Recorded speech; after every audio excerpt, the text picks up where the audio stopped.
இந்திய யூனியன் முஸ்லிம் லீக் கட்சியைச் சேர்ந்த பாபநாசம் சட்டமன்ற உறுப்பினரும் தமிழக சிறுபான்மை மற்றும் வக்பு நிர்வாக அமைச்சருமான ஏஆர் ஷாஜகான் நாகப்பட்டினம் மாவட்ட பொறுப்பு அமைச்சராக நியமிக்கப்பட்டுள்ளார். இந்த நிலையில் முதல் முறையாக நாகப்பட்டினம் மாவட்டத்தில் நடைபெறவுள்ள அரசு நிகழ்ச்சிகளில் பங்கேற்பதற்காக வருகை தந்த அவர் உலக புகழ்பெற்ற நாகூர் ஆண்டவர் தர்காவில் வழிபாடு மேற்கொண்டார். அவருக்கு நாகூர் ஆண்டவர் தர்கா சார்பில் சிறப்பான வரவேற்பு அளிக்கப்பட்டது.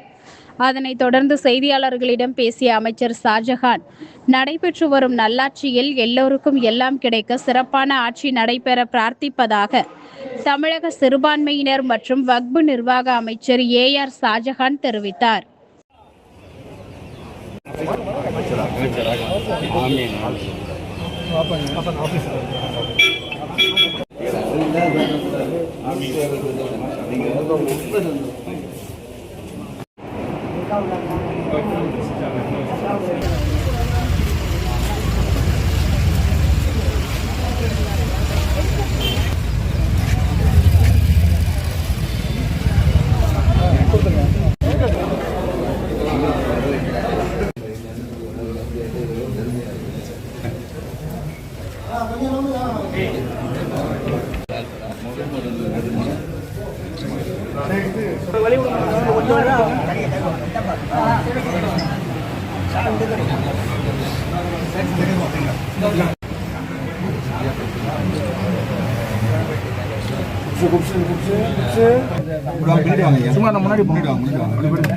மிகப்பெரிய பொறுப்பு கிடைத்திருக்கிறது.